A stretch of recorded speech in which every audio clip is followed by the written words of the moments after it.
This is Greg Bufithis, the founder and chairman of the Posse List, and I'm here at the Georgetown University Law Center for the first full day of their conference, Law Firm Evolution, Brave New World, or is it business as usual?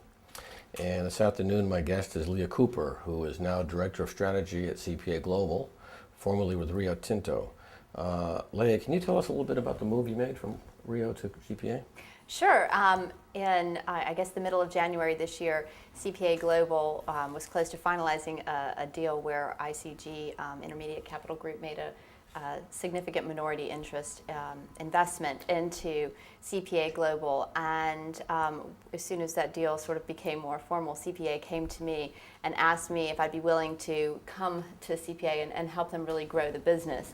And the two sort of go hand in hand, because I think that ICG's investment into CPA really demonstrates that the legal services market is really now wide open, and there's so much opportunity there.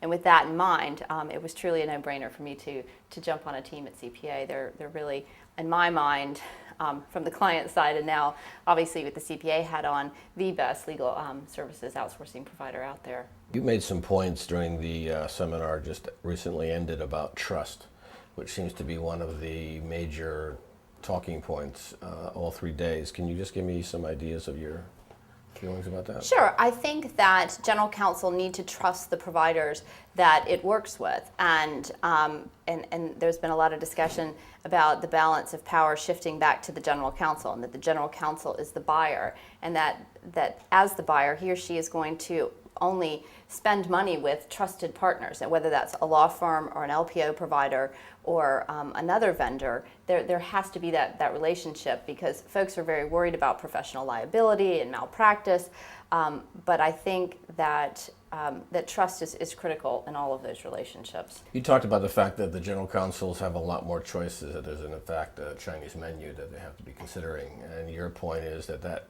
the service provider has to provide help and then walking through that menu, so to speak. That's right. I mean, I look at CPA Global, and we are here to provide a solution to a problem that you have as a general counsel.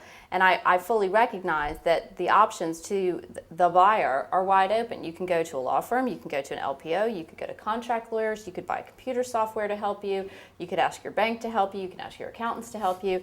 There are a number of different options, and what we want to do is find a solution for the in-house legal team that is cost-effective and efficient, but it may just be a piece of the puzzle. It doesn't have to be the whole project, and I think that that's one of the things that folks don't understand about legal outsourcing in general, is that it may not be an end-to-end service. So if it's about contract drafting, the legal outsourcing team may just draft a piece of that contract, or if it's a document review, that's just a piece of litigation. It's not the whole project, and the work can be sliced and diced.